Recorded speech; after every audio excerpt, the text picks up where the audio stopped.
A 9-year-old girl was rushing to school, but suddenly she stopped in her tracks. She turned around and recognized the man in front of her as her husband from her previous life. But the man did not recognize the girl at all and hurried away. So after school, the girl went straight to the man's house. Before the man could react, the girl burst into the house. She then told the man her name was Lucy and that she was his wife from a previous life. Jack couldn't help but laugh, but Lucy then went upstairs alone. When she appeared before her daughter Lisa, Lisa's first reaction was surprise and caution. Seeing Lisa's expression, Lucy was deeply moved. This made Lisa even more confused. When Lucy came downstairs, Lisa finally dared to ask her father why this little girl had barged into their house without permission. Just then, Lucy discovered her own memorial photo. She complained that there were better photos available. So why did they choose this one as her memorial photo? This attention to detail made Jack's heart race because it really resembled his deceased wife. Lucy looked at the portrait with a complex expression and began to explain her background. Today, she suddenly regained her past life memories and realized she was Lucy. Upon hearing this, Lisa suggested her father call the girl's parents. She clearly believed the little girl had mental issues, but Jack's heart began to tremble violently. The girl's words, mannerisms, and behavior patterns, even her level of knowledge about family details, reminded him of Lucy from 10 years ago. However, when Lucy noticed the lunchbox on the table, her expression suddenly turned serious, and she questioned the father and daughter about their diet after her death. As he spoke,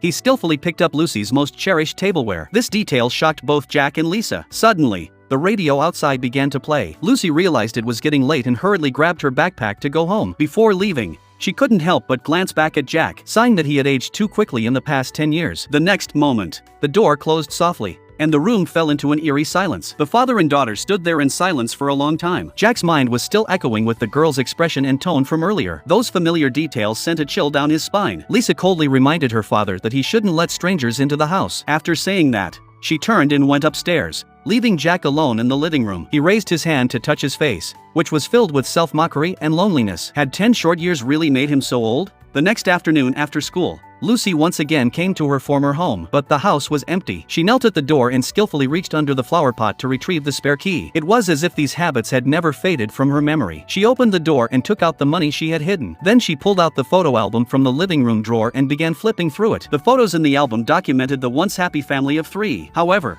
when he turned to the last page, his hand froze. The blank page of the album coldly came into view. Since he left, there had been no new photos added. The home that had once been filled with laughter seemed to have frozen in time the moment he died. So Lucy decided she had to do something for them. After finishing work for the day, Jack received a call from an unfamiliar number. The caller spoke in a familiar tone, claiming to be his wife and asking him to meet her at their usual spot. The moment the call ended, he stood frozen in place, filled with confusion. Jack sat on the bus home, his thoughts drifting back to years ago. Back then, he and Lucy would always be late for their dates because of work or trivial matters. As he was lost in thought, the bus passed a familiar corner. The scene outside the window startled him. The girl was waiting for him at the old spot, making the same expressions and gestures as his wife. After getting off the bus, Lucy took him to the mall and used her own savings to buy a mobile phone. She quickly registered an account and added Jack as a friend on her phone. As the sky grew dark, Lucy hurriedly bid farewell, saying she would contact him again after returning home. Jack stood frozen in place, watching her small figure disappear around the corner,